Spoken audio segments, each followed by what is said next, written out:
Hello everyone, and welcome back. Happy 2022. I hope everyone had a blessed year and having a blessed year. We are back for another session of the Brown Couch. We've got some wonderful speakers this year coming through. This year I will be sitting down with people who I've never met, which is exciting for me. But today we are actually sitting down with the ARCH, a Company Returning Citizens with Hope team, so you can get to know a little bit more about what we do at ARCH. So sit back and welcome back to the Brown Couch with Vanita.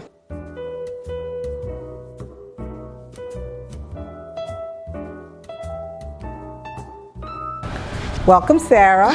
So we're going to start out with you today. How did we get you to come aboard at ARCH? Well, I was working a job that I was working in a real estate appraisal company. And so I was doing that for like a year and a half. And I was trying to find a career, basically, because I had just come out of college. I grew up really, really poor, and my mom worked a job that was incredibly physical, and I thought, I'm gonna work in an office. I'm gonna work in an office, I'm gonna go to college so I can work in an office. And the office job I got was awful. It was awful. So I decided that I needed to rearrange my life, basically, and I started looking into AmeriCorps. What's AmeriCorps? So AmeriCorps is a federal program that for ARCH, we got AmeriCorps Vistas from the Ohio CDC, which is the Community Development Corporation, not the disease CDC.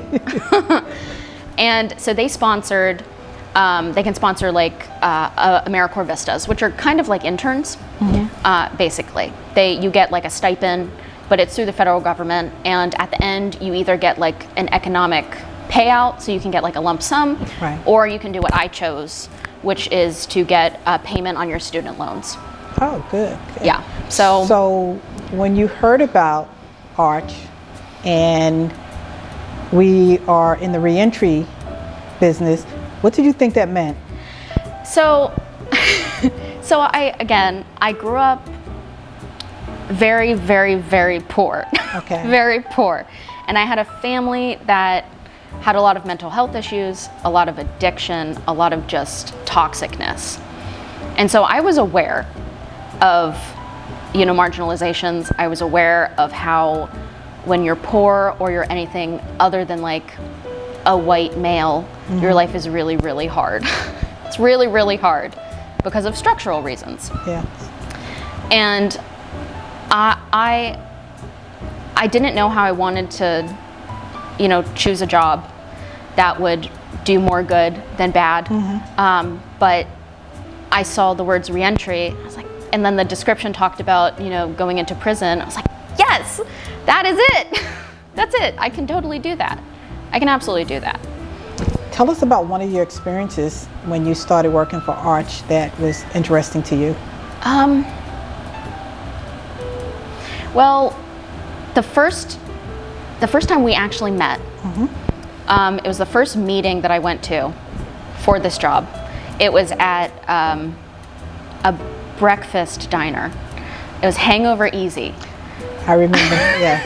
Was that with Marcus Salto? Yes, and I was late.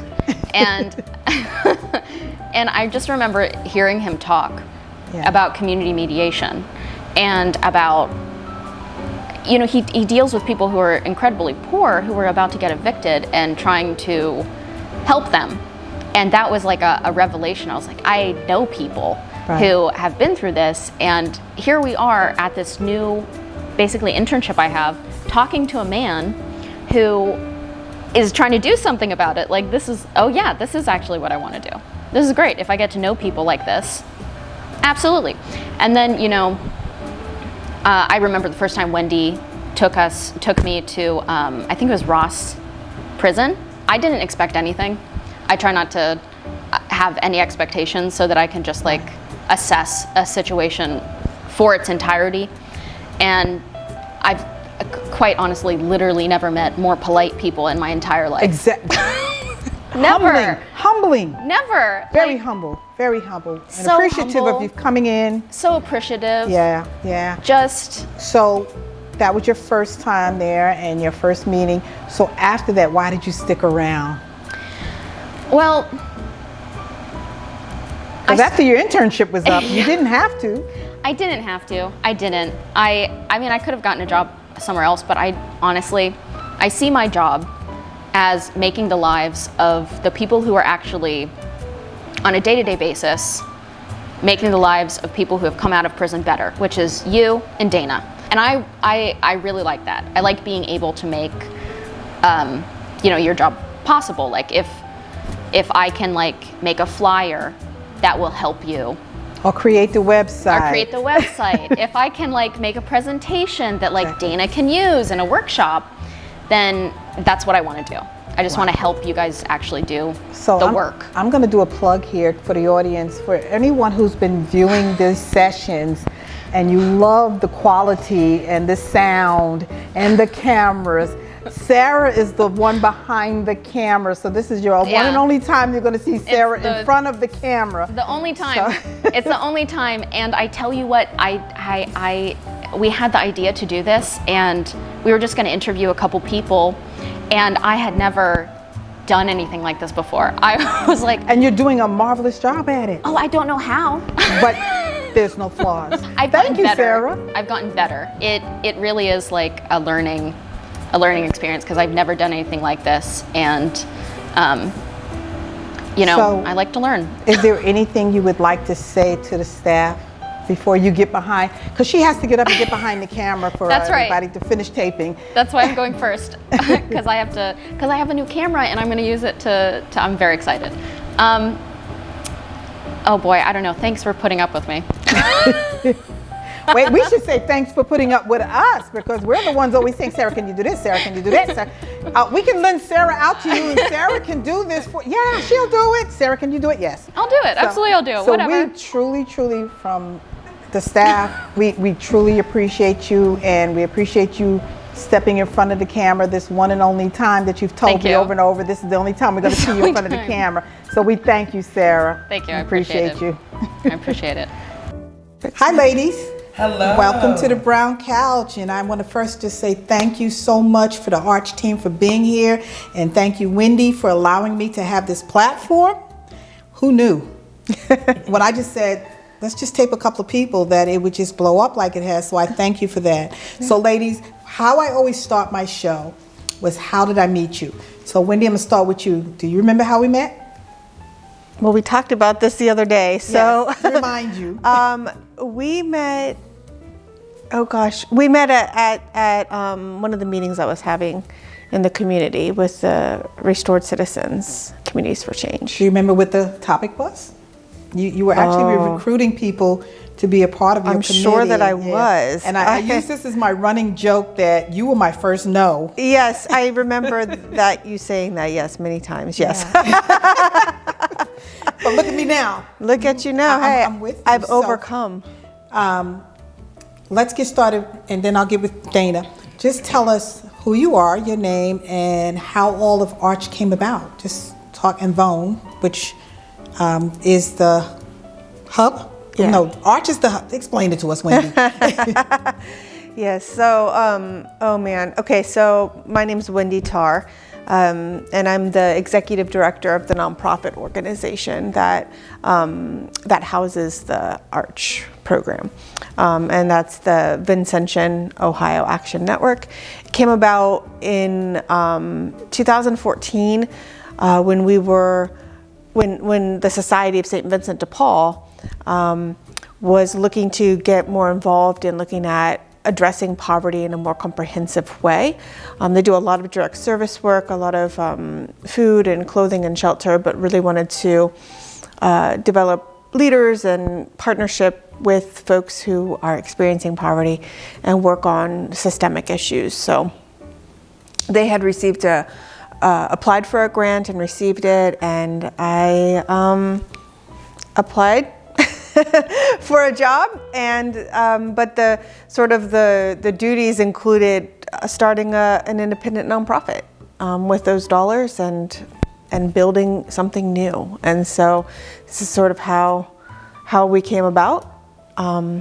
Arch came about a couple of years in when you and I met. The Restored Citizens and Communities for Change was sort of our first iteration. And, you know, when we were working in the community, gathering folks and talking to people, doing these listening sessions, and asking people what was most important to them, what was impacting their lives and their families, and keeping them stuck, Right. You know, in poverty or in the struggles that they were facing.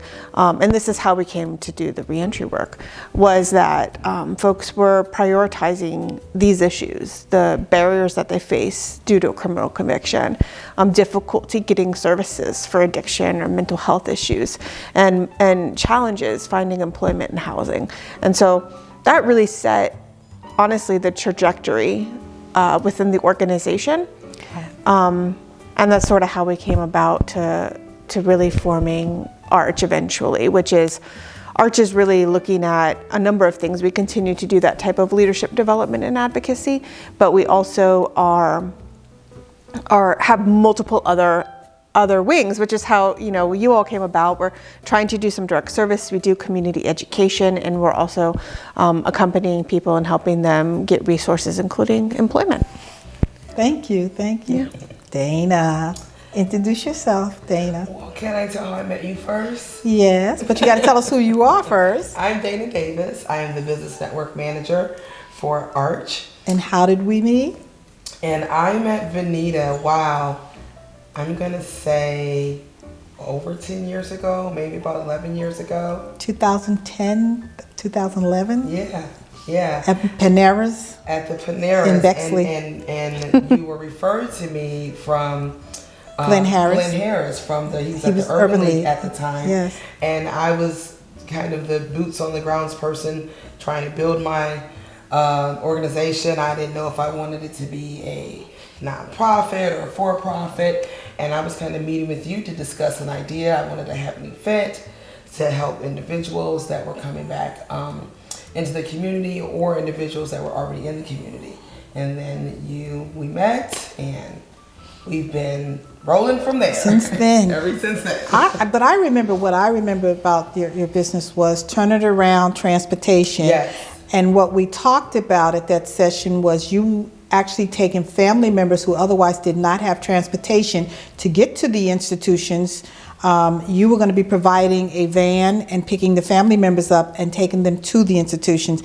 That's one of the topics I remember we talked about. Yes, we actually, it was supposed to be like an hour meeting, and I think we were there almost 3 hours. Yes. And so that was one of the things that we talked about. At the time, I had just started Turning Around Transportation, and I was focused on keeping families together, and especially children, because I myself was a child of an incarcerated parent. So I know how important in keeping that bond is between child and parent while a parent is incarcerated.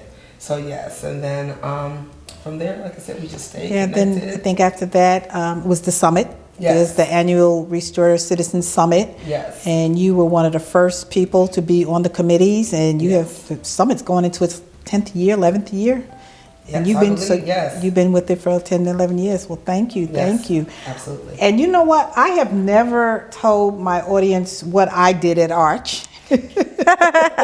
So everyone knows I'm Vanita Nevis, and I am actually the program coordinator for Arch, and it is my job to make contact with people who are still incarcerated. They'll write to me, and I'll write them back about our resources, the information we have. I also am the person that when they get out of incarceration, if we have it available, I can pick them up at the bus stop, get them to the place that they're going to be staying. We get requests. We just got a request yesterday about somebody needing some clothes who just got out of incarceration. So we provide clothing for people as well as hygienes, bus passes if we need be. And if they're looking for employment, then we refer them back to Dana Davis. So that is what I do at Arch. So ladies, what are we going to talk about? What would we want to talk about? Well, I guess I can kind of start that off. Go. I can kind of tell how I became a part of the Arch family. Okay. At that time, I was working for a transitional housing organization, nonprofit organization, and I knew that I wanted to do something different, but just didn't know kind of where to start. I was enjoying the work that I was doing, but I wanted to do more. Exactly. And so, you know, I'm a heavy person as far as pray about a lot and worry about less. And so, with this position, I had been talking to you. I mean, with me wanting something new, I reached out to you and I said, you know, here's my resume. If you hear anything, let me know. And you're like, you're looking to leave? And I'm like, yeah. You kind of didn't say anything. You kind of just smiled, took the resume and everything. And that was a year before the job even got posted. Yes. It was a year before the job was posted. I Wendy. still wasn't looking. I hadn't really began to look. And I will never forget, I was visiting family from my hometown, and I think you texted me and you said, did you not get the email? I don't know if I had shared with you, I was thinking about moving to North Carolina. You did. All of these things. And so gosh. I think you had thought, well, we hadn't heard Well, back. let me just back up. So Wendy and I were going through some of the applicants that came, and Wendy said, did Dana not get an email? I said, let me, Dana. Yes, and I get this text, and you're like, remember that position when Wendy wants to bring you in for an interview?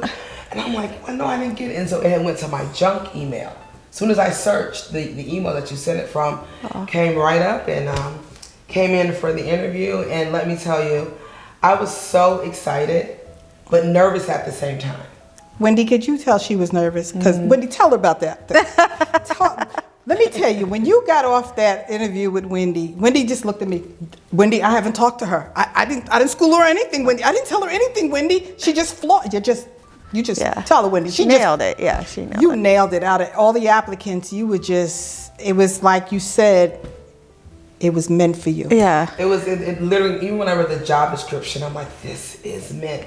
And I worked for larger nonprofits in the past where Wendy's mindset, her leadership, her guidance, she allows you to really be who you are as far as within the organization and what you bring to the table, and really allows you to apply your gifts and really provides that support that you need.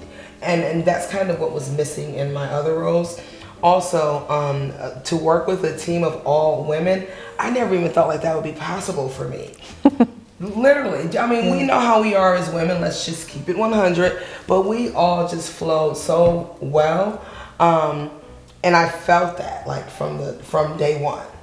And I know other people interviewed for the position, and that's what I really appreciated about it, is that I wasn't just given this position. I had to work for it. I had to interview. It wasn't just because y'all knew me, y'all knew my work. It was because I went in there. And you flawed it. And you flawed it. You flawed it. And so was awarded the position and began in February of 2020. Pandemic. Boom, the pandemic hit. Yeah. But we just kept going. We just kept going. Let me just jump back to Wendy here. Wendy, so what drew you to reentry, Wendy? I mean, how did you come about becoming part of the reentry team, primarily in Columbus, Ohio? Because you're not from Columbus. No. Yeah, I mean, I think when I started this work, I mean, I had previously been doing for a number of years before I came to Columbus. I was working on immigration related issues, and you know, those issues are tied because folks that are in immigration, they're in immigration detention, they're in federal prisons, and so I've always just been very like I think a lot about the suffering of other people, and I think like being inside of a prison or separated from my family or from my children would probably be one of the worst, you know, things to have to go through. I mean, although I know there are ways that people can still use that time, you know, productively, but I just think that type of challenge would just be so hard. And And I also saw, because of the work that I was doing prior to this, knowing the systemic issues of it, like the criminal justice system, the mass incarceration system, and how, it is dehumanizing. Exactly. Yeah. And it's just not something that I feel is the best way to deal with some of the challenges that we may face in society, be it crime or be it, migration, or and people do a lot of things out of desperation. They do things out of circumstance, just out of what's happening in their life at a moment, where they're making oftentimes, a choice that they think is going to benefit them, but it's not always something that may keep them on. They could have consequences. Exactly. Absolutely. Dana. Yes. What do you do for Arch? I'm the business network manager, and in my role, I focus on building relationships with employers and educating them on the benefits of offering second chance employment to our clients that we serve. So, a lot of employers today, due to the pandemic, are in need of employees. They're having a hard time finding employees. So I educate them on this untapped labor market that we have connections with to tap into and build their workforce. A lot of the individuals that we work with as clients are very talented individuals, and so I help them to bring forth those talents, identify those talents, and obtain any additional training that's needed for these positions with the employers that we build partnerships with. Some employers that we bring on board are all for second chance. Some employers we don't really know about second chance, but we're open to listening. And then some employers are, no, we will not hire anyone that's been justice involved or that has a criminal background. So I really like working with those employers and convincing them to not only give a second chance, but build a diversified workforce. Yeah. Be socially responsible in their organization, and then can continue to work with our clients in employment coaching, helping them and getting them connected to resources, connecting them to you. If there is something that they need as far as housing or clothing and things like that, and so just to continue to find our clients sustainable employment. I focus on working with employers. I'm a little bougie when it comes to that. That are at least paying $15 or higher. And really on an average, the employer partners that we have, they're starting at around $17 or higher. They're looking for those higher skilled individuals or individuals that are at that entry level but come with the training that we have connected them to as well. So what's tell the audience a barrier that someone who's been justice involved has when trying to seek employment? And then once you answer that, tell them the pros of hiring someone who's been justice involved. Well, one main barrier that they face is being told no. They go through the. But anyone can be told no. I can be told no without. It's different with the clients that we serve. Okay. Because they're looking for employment. They have to have employment. Some of them, as you know, are released on probation, so they have to have employment, and so they may not even know how to apply. So that's a barrier. Actually having those good job seeking skills. The other barrier is again looking for employment and being limited to connecting to those employers that will pay the living wage so that they have a sustainable way of living so that they can contribute to their families and provide for their children. Transportation is another barrier, getting to and from work. A lot of the individuals that we serve are just being released from prison, so that's a barrier. So they have an employment barrier, they have a transportation barrier, and then they're expected to overcome all of these barriers. So it's nice to be connected to them to serve as part of their support system and helping them to be successful. And what's a pro in hiring somebody who's been justice involved? There's a great tax benefit, number one, so it can hit their bottom line. And the other, the main, I think, pro is that they have an individual that's motivated. They want to succeed. They have an individual that comes with training, and not just maybe a skill level of training, but also on the soft skills as well. And they say you can't train people on the soft skills. They have to already be there. Well, some of their soft skills are laying dormant. Yes. They've never even been given the opportunity, or it's been so long since they've had this opportunity, or they've been placed in a position where they can't apply those skills or those soft skills that they have or that they have learned. So it's a pro to hire someone that's already trained, that's motivated, and the numbers show that 82% of the hiring managers have success with these individuals, just like non-second chance employees, and if not higher, actually. Wow. A success rate. Thank you. So Wendy, Arch has a number of ministries, programs under them, the Hope Letters, there's the LEAF program. Can you touch on those for us and talk about them? Sure. The accompaniment work that you do, Vanita, the employment work that you do, Dana. We also have a program called Hope Letters. That's a partnership that we have established with the United Methodist Church, with the West Ohio Conference under Reba Collins' leadership and her team. There's some folks that helped put that together. One has been incarcerated, the other one has been in ministry in the jails and prisons for a long time. And Hope Letters is an avenue for faith communities that would like to be involved in reentry, but can do it in letter writing, where you get to know a person through the letter writing, and then when they come home, you can provide and support them in other types of ways. And so, so that's one of the ministries. We also have a program called LEAF. We were inspired by the work that was going on in the Diocese of, was it Cleveland or Cincinnati? Yeah, the Diocese of Cleveland.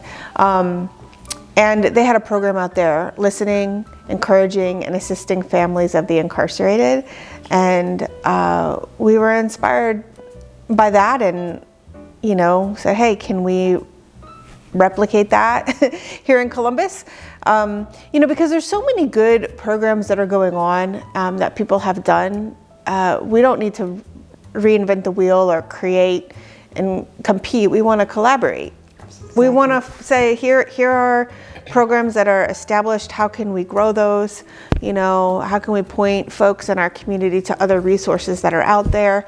And I think that's part of the role in what I hope, Arch is really doing in the community. We're a bridge. Yeah, we're a bridge. And we're a bridge. And so building those relationships, strategizing with other folks, lifting up best practices, incubating new things if we need to. But, we're also always interested in, like Dana, we're working with ECDI, right? Because they already have all these tools. ECDI, they are an organization, they're throughout Ohio, but they work on providing support, training and technical assistance, mentorship, small business loans to individuals who are minority community or women, immigrant population. So they serve folks that may have difficulty obtaining a loan from a bank, but they do these smaller loans and they kind of help incubate and launch new businesses. So it's small business development, but they also do social enterprise work. So folks that are establishing businesses that have, additional goals to them beyond just the profit advancing to the shareholder. So I think that that was like a really great partnership for us. And we're working on that because those are the type of folks that also could be avenues for our returning citizens. Sometimes it's more difficult to get a corporation that is large and that has sort of more standard policies or rules that are maybe made out in New York or made by somebody, you know what I mean? Like they're not as integrated with their community, and they're less adaptable sometimes to change. Yes. There are several programs that Arch is also inside the institution. Can you ladies touch on some of the trainings and programs that have come out of Arch that are now in the institution? I know there's one at ORW, and I know you had one at Ross at one particular time. So who wants to go first to start talking about? Let me give you a little break. Sure. Yeah, you can go. ORW, Ohio Reformatory for Women, we have implemented a CAD training program called the 6 Degrees of Freedom. We were able to have the opportunity during the pandemic to connect and partner with Acuity Metrology. And Matthew DePriest, who is the founder of that organization, wanted to give back. He wanted to give back in a way and to a population that it was really needed. And then he wanted to provide training in an industry that needed women. And so with that, we were connected through a business colleague that I've known for quite some time. She connected me with Matthew, and it was really, it couldn't happen at a better time. Yeah.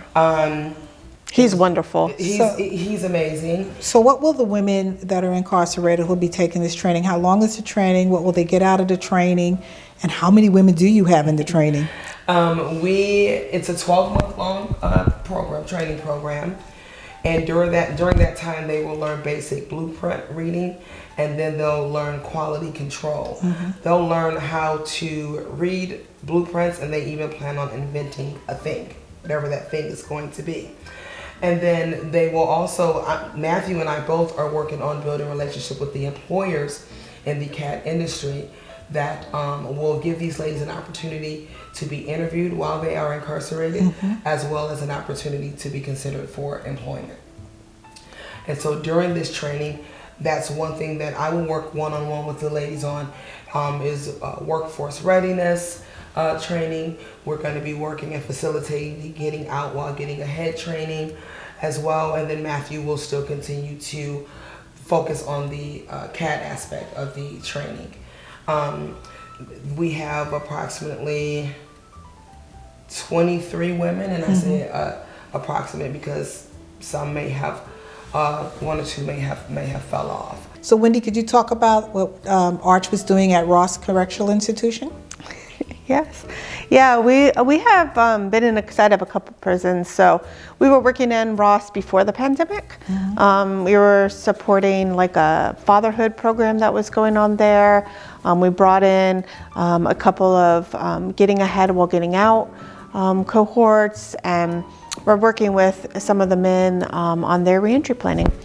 And then we've also been working not only with the CAD program, the 6 Degrees of Freedom at ORW, but we're also in partnership with Horizon, Horizon Prison Initiative, and helping their participants with their reentry programs and offering classes and some one-on-one reentry planning and preparation for some of their parole board or things like that are coming up. Speaking of reentry planning, we also are at CBCF, the Community-Based Correctional Facility here in Columbus, Ohio on Alum Creek. What are you doing there, Dana? I am offering employment services and employment coaching, getting the, well, it was women, but they don't have women anymore at that facility, but getting the men there ready for employment and to be interviewed. The CBCF facility houses individuals that have parole violations, and then they also house individuals that have done long-term prison sentences and preparing them for reentry and coming back into the community.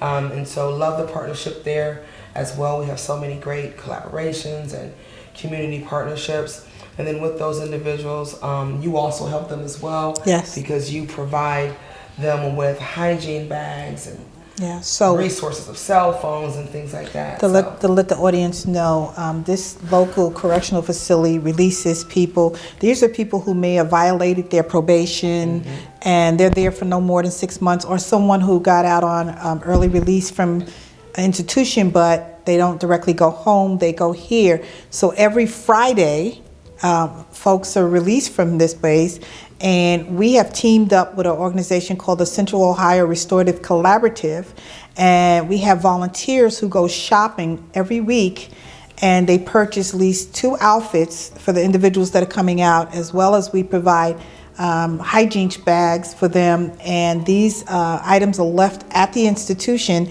And when the person is released on Friday, they have clothing. You know, a lot of people get out of being incarcerated don't have clothing. So, yes, that's one of our collaborations with CBCF.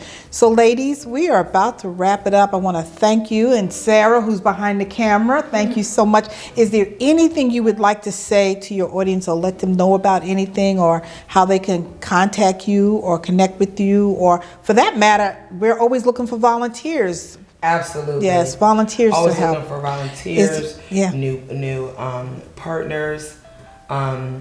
If you want to reach me, Dana Davis, my email address is ddavis@svdpcolumbus.org. Wendy?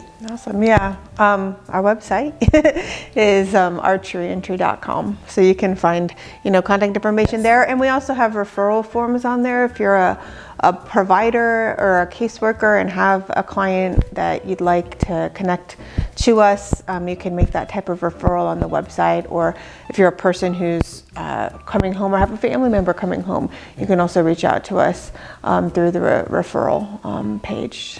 What was the website again? archeryentry.com. And if anyone's interested in knowing a little bit more about Arch, we invite you to go to the website.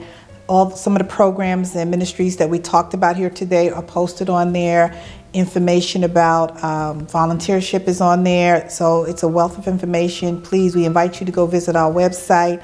And I would like to thank the ladies for taking time out of their busy schedule to sit down to let people know exactly what Arch does. Thank you, ladies. Thank you. Thank you, Vanita.